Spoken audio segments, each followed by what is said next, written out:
कहां से होगी कहानी की शुरुआत? कैसे पकड़ा जाएगा स्कैम? क्या इस स्टोरीज में भी दिखेगा विलन हीरो की तरह? हेलो दोस्तों, मैं नितिन आपका स्वागत करता हूं बॉलीग्रेड स्टूडियोज में। ओटीटी की दुनिया में एक बार फिर हंसल मेहता अपनी नई सीरीज से धमाका करने वाले हैं। सीरीज का नाम होगा स्कैम 2003, जिसमें हमें अब्दुल करीम तेलगी की कहानी दिखाई जाएगी।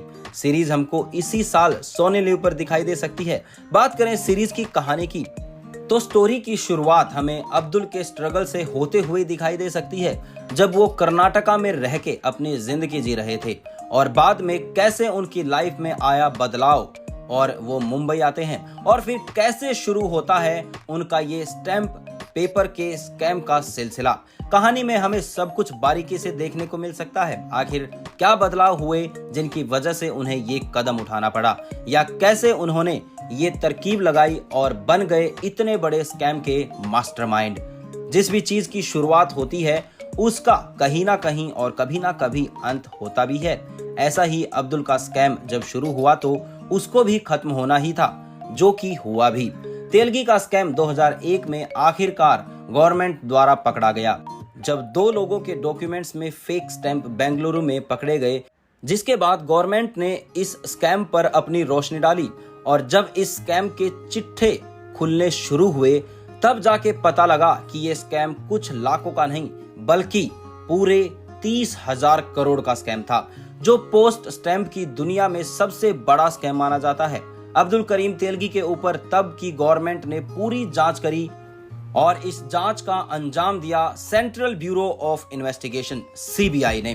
रिपोर्ट में अब्दुल के पास 36 प्रॉपर्टीज और 100 से ज्यादा बैंक अकाउंट्स बरामद हुए। जाने माने एक्टिविस्ट अन्ना हजारे ने भी इस स्कैम के खिलाफ सुप्रीम कोर्ट में पेटिशन डाली थी, जिसके बाद तेलगी को 2006 में 30 साल की सजा और 202 करोड़ का फाइन लग गया था। आजकल की सीरीज और फिल्मों में हमें एक चीज बड़ी कॉमन देखने को नजर आ रही है, और वो ये है कि कहानी का हीरो जो है असल में विलन, पर लोगों के लिए हीरो से कम नहीं।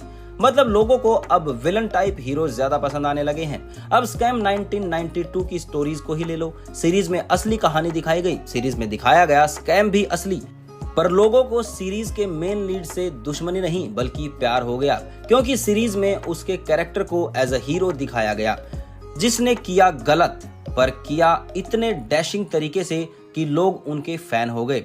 और ऐसा ही कुछ हमें हर फिल्म में सीरीज में देखने को मिल ही जाता है। हीरो सब गलत काम करता है पर लोगों को पसंद वही होता है। अब पुष्पा और KGF 2 को ही उठा के देख लो, या मिर्जापुर और सेक्रेड गेम्स की कहानी उठा लो, सब में हीरो ने विलन जैसा काम करे। ऐसे में हमें स्कैम 2003 की कहानी भी कुछ इसी प्रकार की दिखाई दे सकती है, जहां सीरीज के हीरो ही होंगे विलन, पर लोगों को फिर भी आएगा पसंद। क्यों? क्योंकि यही आज का सिनेमा हमें दिखा रहा है और लोगों को ये पसंद भी आ रहा है।